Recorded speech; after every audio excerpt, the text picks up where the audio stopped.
Kamusta mga ka-channel? I hope everyone's safe and well.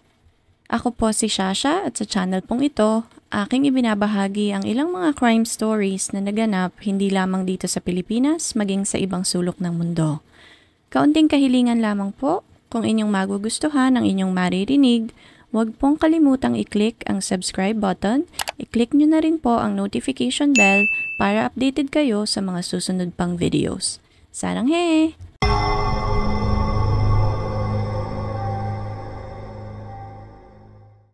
Ang kambal na si Sunny at Jean Han ay isinilang sa South Korea noong April 4, 1974. Naunang ipinanganak ng 5 minuto si Sunny kaysa kay Gina, kaya't itinuring na panganay sa kambal si Sunny. Nanirahan sila doon kasama ang kanyang ina na si Boo Jun Kim. Bago sila isinilang ay nagkaroon ng hindi magandang experience ang kanilang ina na nagbigay dito ng trauma nang masaksihan niya ang pagsakop ng armadong North Korean troops sa kanilang lungsod.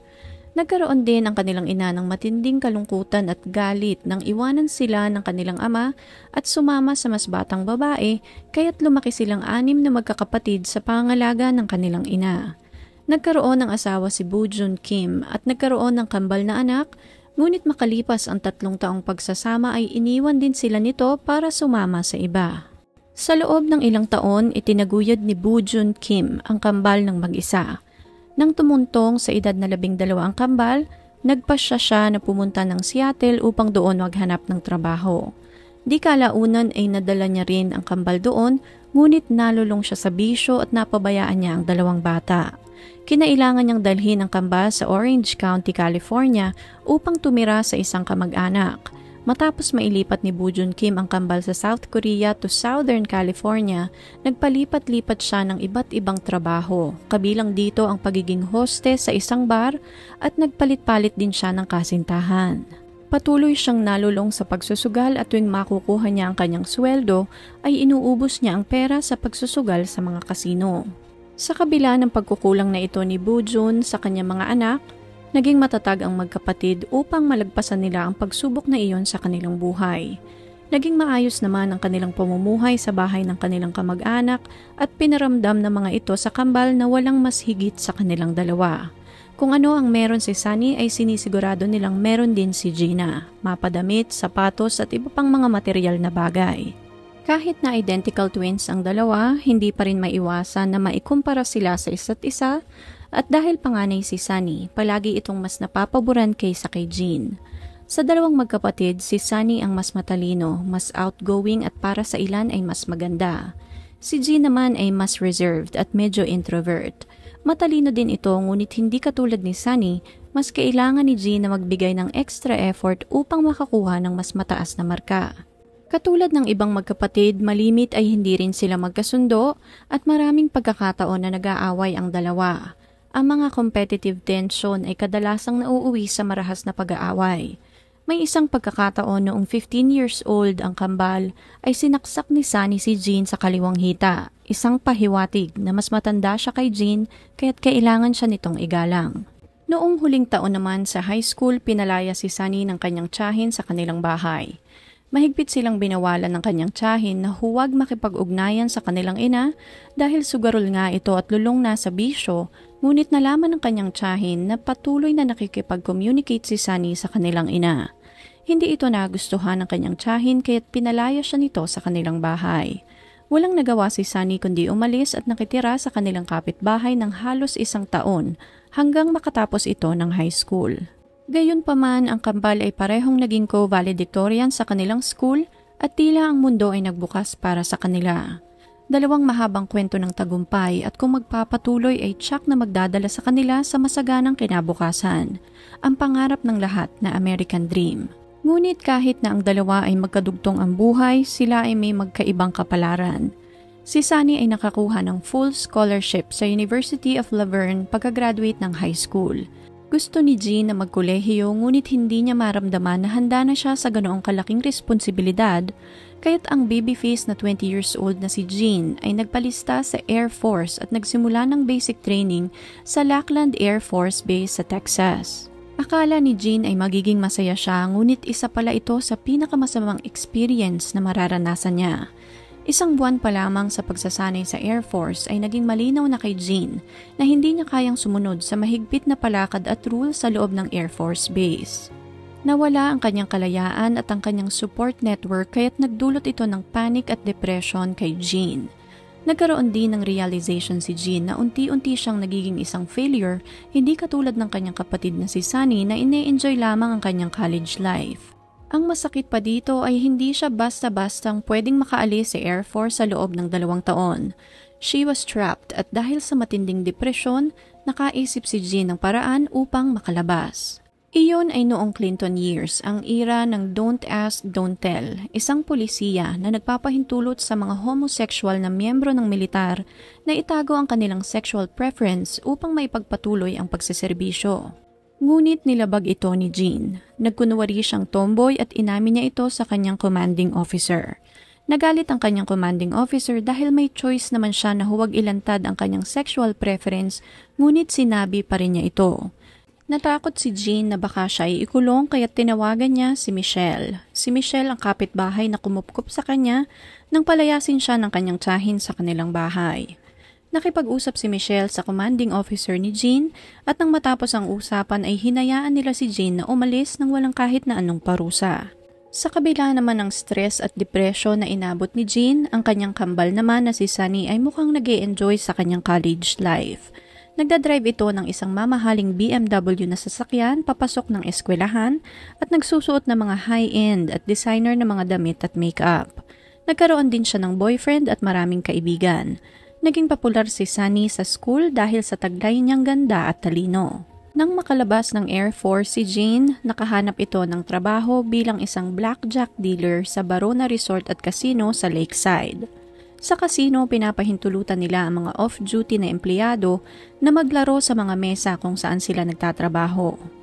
Isang gabi habang hihintay ni Jean ang kanyang mga katrabaho na mag-out, ay napasya siyang tumaya.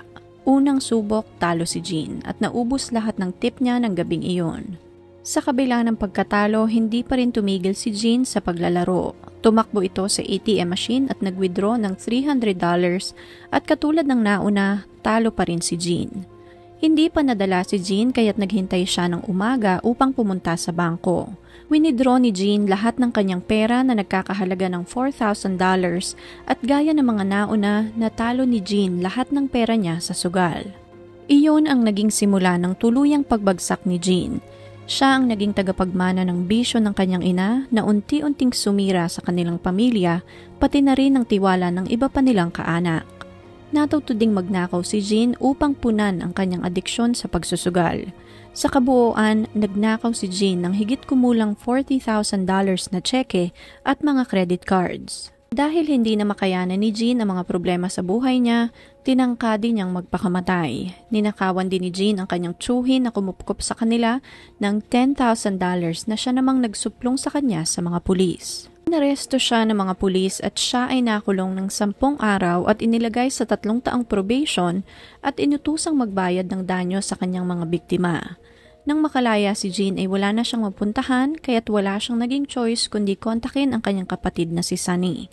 Pumayag si Sunny na tumira si Jean sa kanyang apartment at doon ay muling nagkasama ang kambal. Akala ni Jean ay maayos at masaya ang buhay ni Sunny ngunit taliwas pala ito sa totoong nangyayari sa buhay ng kanyang kakambal. Masyadong naging garbo ang buhay ni Sunny. Nakipagsabayan ito sa kanyang mga kaklasing mayayaman sa Laverne. Nahilig ito sa mga mamahaling damit at gamit. Masyadong na-pressure si Sunny kaya't nagpanggap ito na mayaman para mapabilang siya sa grupo ng mga elite sa kanilang paaralan. Ngunit hindi nagtagal ay naghinala ang mga kaklase niya na hindi naman talaga siya mayaman. Doon nagsimulang mawala ang kumpiyansa niya sa sarili dahilan upang bumaba ang kanyang mga marka at kalaunan ay nawala ang kanyang scholarship sa school na pinapasukan. Lumipat siya sa isang community college ngunit hindi na rin nagawa pa ni Sunny na ibalik ang kanyang academic glory. Kalaunan, huminto na din siya sa pag-aaral at nagtrabaho na lamang bilang isang receptionist upang masuportahan ang sarili. Akala ni Sunny ay magiging masaya siya sa pagbalik ng kanyang kapatid, ngunit hindi ito nangyari. Malimit na mag-away ang magkapatid dahil sa maliliit na bagay katulad ng paghuhugas ng pinggan o kung sino ang magluluto. Makailang beses din na pinalayas ni Sunny si Jean sa kanyang apartment. Ngunit noong May 1996, tumawag ang mga pulis sa apartment ni Sunny. Nag-aaway silang magkapatid noon at akala ni Jean ay huhulihin siya ng mga pulis, ngunit laking gulat nila nang si Sunny ang inaresto ng mga ito. Nalaman ni Jean na 3 taon na ang nakakaraan ay ninakaw nito ang credit card ng kanyang kaklase at nilustay niya ang pera para sa pagsha-shopping. Base sa resibo, gumastos si Sunny ng higit $1,300 upang bumili ng mga high-end na lingeries, mamahaling pantalon, sapatos at sunglasses. Nang tanungin si Sunny kung bakit niya nagawa iyon ay sumagot ito na akala niya ay hindi magagalit ang kanyang kaibigan dahil mayaman naman ito. Habang nasa kulungan, tumira pa rin si Jean sa apartment ng kanyang kapatid. Kinuha ni Jean ang wallet ni Sunny, IDs, credit card at susi ng kanyang BMW. Nag-withdraw siya ng pera at pumunta sa bahay ng kanyang ex-boyfriend sa San Diego at doon siya nagpalipas ng ilang araw. Hindi rin nakaligtas ang kanyang ex-boyfriend dahil ninakawan din siya ni Jean ng tseke. Ginamit ni Jean ang identity ni Sunny upang makasurvive. Nalaman ito ni Sunny at nang makalabas siya ng kulungan, nagsampa siya ng fraud case laban kay Jean. Nahuli eventually si Jean at nagtapos ang paghatol sa kanya sa 6 na buwan na pagkakakulong at under a work furlough o isang correctional program, pinayagan siya ng korte na magtrabaho ng 5 oras sa labas ng kulungan. Habang nagtatrabaho si Jean sa labas ng kulungan, ginamit niya ang pagkakataong iyon upang tumakas. Tinawagan niya ang kanyang kaibigan at nakisakay ito upang pumunta sa El Cajon, California. May 2 babae doon na sina Nikki at Rita na nagpapatakbo ng isang unofficial halfway house o isang facility kung saan tumatanggap at tumutulong sila sa mga dating addict, mga ex-prisoners, mga taong may sakit sa pag-iisip na magpagaling upang sila ay makabalik sa dati nilang normal na pamumuhay. Isa lamang ang nasa isip ni Jean habang naglalakbay siya papuntang El Cajon. Nais niyang makaganti kay Sunny at gagawin niya ang lahat upang maisakatuparan niya ang kanyang plano. Nang makarating si Jean sa halfway house ay nakilala niya si Archie Bryant. Si Archie, tulad ng maraming kabataan sa lugar na iyon, ay naroon dahil naghahanap rin siya ng isang safe na lugar na matutuluyan. Si Archie ng panahong iyon ay 16 years old pa lamang at lumaki itong mabait at masipag sa kabila ng masamang experience na naranasan niya nang siya ay bata pa lamang. Maliit pa lamang siya ay pinagsisinungaling na siya ng kanyang ama sa mga social service inspection upang patuloy na makakuha ng sustento mula sa gobyerno. Nagtitinda din siya ng candy nang siya ay bata pa at malimit ay kinukuha ng kanyang ama ang kanyang napagbentahan. Base sa kanyang salaysay, may isang pagkakataon na nagising siya dahil sa sobrang sakit ng ulo dahil sa magdamag na paglanghap ng usok ng marijuana. Sa kabila noon, ipinagpatuloy ni Archie ang kanyang pag-aaral at naging involved ito sa mga paligsahan sa kanilang eskwelahan. Nagkaroon din siya ng isang matalik na kaibigan na nagngangalang Jonathan o mas kilala sa tawag na Yoshi Sarayath. 15 years old si Yoshi at ang turing nila sa isa't isa ay magkapatid. Napansin ni Archie ang isang bagong asul na Mustang na nakaparada sa harap ng apartment. Tinanong nito si Nikki at Rita kung kanino ang magarang sasakyan kaya't ipinakilala nila si Jean kay Archie. 6 na taon ang tanda ni Gina kay Archie at tila nakahanap siya ng isang ate kaya't naging komportable si Archie kay Gina. Habang nagkukwentuhan sila ay nakita ni Jean ang isang maliit na sugat sa paa ni Archie. Sumagot naman si Archie at sinabing aksidente iyon nang dumaplis ang bala ng baril sa kanyang paa. Doon na nagkaroon ng ideya si Jean. Napagtanto niyang may access ito sa baril, kaya tinanong niya ang binata kung pwede siya nitong hanapan ng baril upang magamit niya iyon in case of emergency. Nagbigyan naman siya ni Archie at dinala siya nito sa kanyang pinsan na nagmamay-ari ng 2-shot Derringer, isang maliit na pocket pistol na mukhang laruan na nagkakahalaga ng $60. Nang sumunod na araw nang papasok na sa eskwelahan na magkaibigang Archie at Yoshi, tinanong nila si Jean kung pwede sila nitong ihatid sa eskwelahan. Sa halip na ihatid sa school, niyaya ni Jean ang mga binata na pumunta ng Irvine, California. Pupunta di umano si Jean sa bahay ng kanyang kapatid na si Sunny upang kunin ang iba niyang gamit at kapalit noon ay bibigyan sila ni Jean ng $100. May kaunting pag-aalinlangan si Archie dahil hindi pa niya nasusubukang lumabas ng San Diego Pero napapayag din eventually dahil sa $100 na suhol ni Jean. Tuwang-tuwang lumukso si Archie sa harap ng Blue Mustang habang si Yoshi naman ay umupo sa backseat. Akala nila ay totoong kukunin lamang ni Jean ang kanyang mga gamit sa bahay ng kanyang kapatid, ngunit ang hindi nila alam ay iyon ang araw na nais isagawa ni Jean ang pagpatay kay Sunny. Pagdating sa Irvine, California, pumunta sila sa Ralph's Grocery upang bumili ng duct tape, tali, guwantes at isang patatas. Medyo nagtaka ang dalawang binata sa mga binili ni Jean, kaya't ipinaliwanag nito na maaari nilang kailanganin ng mga iyon sakaling may mga humarang sa kanila. Matapos iyon, nagmaneho ang tatlo patungong San Marco Apartment Homes kung saan nakatira si Sunny. Pagdating nila sa lugar, inakita nilang paalis ng bahay ang isa sa mga housemate ni Sunny. Sumunod na pumunta si Jean sa leasing office at nagpanggap itong si Sunny. Sinubukan niyang humingi ng ekstrang susi sa apartment ngunit hindi pumayag ang officer na kanyang nakausap kaya't kailangan niyang umisip ng ibang paraan upang makapasok sa apartment ng kapatid. Sa puntong iyon, inulit ni Jean sa kanyang mga kasamang teenagers na makukuha lamang nila ang $100 kung papasok sila sa loob ng apartment para kunin ang kanyang gamit. Hindi komportable si Archie sa plano ni Jean dahil pakiramdam niya ay mayroon silang papatayin pero dahil sa kagustuhan na makuha ang $100 ay sumunod na lang sila sa pinag-uutos ni Jean. Iminungkahi ni Jean na patayin na lang ni Archie si Sunny ngunit mariing tumanggi si Archie. Bumaling ito kay Yoshi at tinanong kung handa itong patayin ang kanyang kapatid at mariin ding tumanggi ang bata. Hindi naging masaya si Jean at pinaghahampas nito ang manubela. Natakot ang magkaibigan dahil parang nasisiraan na ng bait si Jean.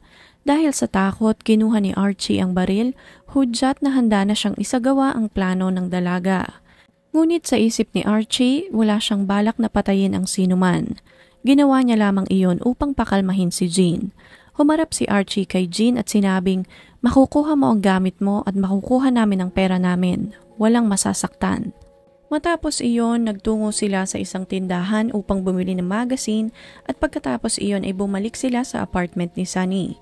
Sa puntong iyon, magpapanggap silang nagbebenta ng magazine at pag may nagbukas ng pinto ay papasok sila sa bahay at tatakutin si Sunny. Dinagdag din ni Jean na kailangan nilang tutukan ng baril si Sunny. Itali ang mga kamay nito at lagyan ng duct tape ang bibig upang hindi ito makahingi ng saklolo. Kumatok si Archie sa pinto ng apartment at isa sa mga housemates ni Sunny na si Helen Kim ang nagbukas ng pinto. Tinanong ng mga binata kung gusto niyang bumili ng magazine ngunit tinanggihan ng dalaga ang alok at agad na isinara ang pinto. Dahil bigo silang makapasok sa bahay, tumakbo pabalik ng sasakyan sina Archie at Yoshi upang mag-report kay Jean. Dahil Korean din si Helen, inakala ng dalawa na si Helen ang kapatid nitong si Sunny kaya't sinabi nila kay Jean na mukhang mag-isa lamang si Sunny sa apartment. Naghintay sila ng hanggang 3:00 ng hapon bago muling kumatok ng apartment at ng oras na iyon, naroon pa rin si Helen sa apartment. Naglalaro ito ng Nintendo nang marinig niyang muling nag-doorbell. Binuksan niya ang pinto at bago pa niya maisara iyon ay nakapasok na ng bahay si Archie at Yoshi. Itinutok ni Archie ang baril sa kaliwang sentido ni Helen. Inutusan niyang tumahimik ito at maupo sa sahig. Dahil akala nga ng dalawa ay si Helen si Sunny, itinali ni Archie at Yoshi ang mga kamay ni Helen. Nilagyan rin nila ng duct tape ang bibig nito upang hindi ito makasigaw. Nang mga oras na iyon ay nasa loob ng banyo si Sunny. Palabas na siya ng banyo nang marinig niya ang ingay na nanggagaling sa ibabang palapag ng kanilang bahay. Mabilis niyang kinuha ang kanyang telepono at agad na tumawag ng 911. Narinig din ni na Archie at Yoshi ang mga ingay kaya't dali-dali silang umakyat sa ikalawang palapag. Nadat na nila si Sunny sa loob ng banyo na may hawak pa na cellphone. Itinutok ni Archie ang baril sa ulo ni Sunny. Tinali niya ang kamay ni Sunny at katulad ng ginawa niya kay Helen, tinapala niya ng duct tape ang bibig ng dalaga. Habang nakatali si Sunny at Helen, sinimulan ng dalawa ang kanilang pakay. Hinalungkat nila ang mga gamit sa bahay upang hanapin ang sinasabing gamit ni Jean. Lumabas naman si Yoshi ng apartment upang sabihin kay Jean na nakapasok na sila ng bahay, ngunit napansin ni Yoshi na may mga pulis na papalapit sa apartment ni Sunny. Nakita sila ng mga pulis kaya't lumapit ang mga ito sa kanila. Agad nang umiti si Jean sa mga pulis at nagpanggap na siya si Sunny kaya't umalis ang mga pulis at pumunta na sa bahay ng babaeng tumawag sa kanila sa hotline. Hindi naman namalayan ni Archie na ang mga pulis pala ay nasa labas na ng pintuan ng apartment. Nagpanik ito kaya't mabilis niyang tinanggal ang pagkakagapos ng mga dalaga at itinago ang baril sa ilalim ng mga damit, ngunit bago pa siya makagawa ng plano ay nakatutok na ang baril ng mga pulis sa kanyang ulo. Tinangka niyang tumakbo ngunit naabutan pa rin siya ng mga pulis. Hinalughog ng mga pulis ang apartment ni Sunny at hindi nagtagal ay nahanap nila ang baril na itinago ni Archie. Napansin rin nila na hindi naka-activate ang safety feature ng baril, indikasyon na handa itong iputok ni Archie at kung hindi sila mabilis na nakarating sa lugar ay maaring patay na si Sunny at si Helen. Bumaba naman si Jean mula sa sasakyan at dumiretso sa pinangyarihan ng krimen, ngunit bago iyon ay sinabihan niya si Yoshi na maghintay lamang sa loob ng sasakyan. Pumunta siya sa apartment upang makiusyoso, ngunit sinabihan siya ng mga pulis na umalis sa crime scene. Bumalik si Jean sa sasakyan at umalis sa lugar. Habang nagmamaneho, nakita pa niya si Sunny na palabas ng apartment complex habang tinatanggal ang mga tape na kumapit sa kanyang buhok. May galit na naramdaman si Jean nang makitang buhay pa rin si Sunny, ngunit pinagkibit-balikat na lamang niya iyon at ipinagpatuloy ang pagdadrive papuntang Mexican border. Dinala ng mga pulis si Sunny, Helen at Archie sa presinto para sa karagdagan pang impormasyon at doon sinabi ni Sunny at Helen na mayroon pang isang kasabwat si Archie. Naalala ng mga pulis ang batang nakita niyang sakay sa kulay asul na Mustang at nakita nilang umalis ang sasakyan sa crime scene habang sila ay nasa loob ng apartment kaya't inabisuhan ng mga pulis ang kanilang counterpart sa El Cajon sakaling makikita nila ang asul na Mustang. Wala pang isang oras matapos arestuhin ng mga pulis si Archie, ginamit ni Jean ang driver's license ni Sunny upang makapag-withdraw ng $5,000 sa isang bangko sa Laguna Beach. Makalipas ang ilang oras, nagsangla naman si Jean ng ilang gamit kapalit ng ginto. Nakompleto niya rin ang isang credit application sa San Juan Capistrani Nissan dealer para mag-arkila ng 300ZX sports car. Ipinakita niya sa salesman ang ID ng kanyang kakambal, ngunit hindi niya nakompleto ang mga papeles kaya't hindi natuloy ang transaksyon na iyon. Habang papalabas ay naghihintay na pala sa kanila ang mga officers mula San Diego Police Department. Inaresto nila si Jean ngunit pumalag ito at iginiit na siya si Sunny. Obviously, hindi sila naniwala dahil nasa kustodiya nila ang totoong Sunnyhan. Hinalughog ng mga pulis ang sasakyan ni Jean at doon ay natagpuan nila ang basyo ng bala na tumugma sa baril na dala ni Archie sa crime scene. Dinala ng mga pulis si Jean at Yoshi sa presinto at agad nilang ibinalita ang nangyari kay Sunny. Hindi makapaniwala si Sunny na ang nagtangkang pumatay sa kanya ay ang kanyang sariling kapatid.